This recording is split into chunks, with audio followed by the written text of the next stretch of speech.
What does the future hold for your organization?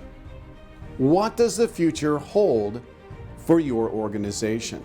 I think that's a question that most leaders and most board of trustees and boards of directors are looking at today. What is our future? Listen, it's very, very clear to me. But the first thing that we have to do is deconstruct the C19 economy so that we can understand its DNA, the building blocks that will change everything. So I'd like to share with you some ideas in this presentation on how you can actually thrive and grow and really have this time of disruption as one of your greatest organizational opportunities.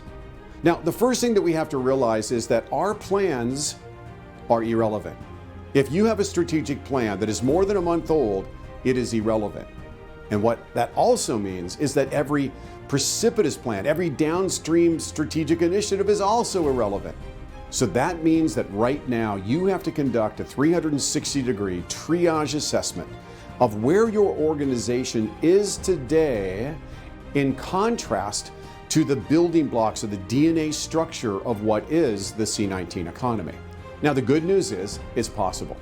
The good news is we can do this stuff, but we have to begin with a philosophical decision to accept the fact that the change is not incremental. It's not even breakthrough. The change that we're experiencing right now is disruptive, and we have to respond to it in a disruptive way. And that means big and fast. That is the building block of disruption. Now, also when you're thinking about your plan, you have to remember that there are three things that we have to hardwire in our plan today. Number one, we should approach our strategic planning from the perspective of strategic excellence. Number two, if you don't have it already, you need to build a thoughtful customer experience design. We're in a time of massive disruption and hyper competition. Everybody wants your customer. And in order to be able to drive continuous growth and profitability and happy customers, it has to be institutionalized in the form of a formal CX strategy. Thirdly, we've talked about innovation for years.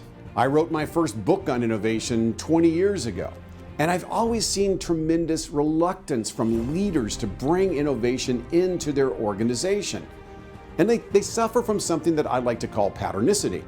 Patternicity is a belief in the existing patterns so much that they focus everything they do on existing patterns.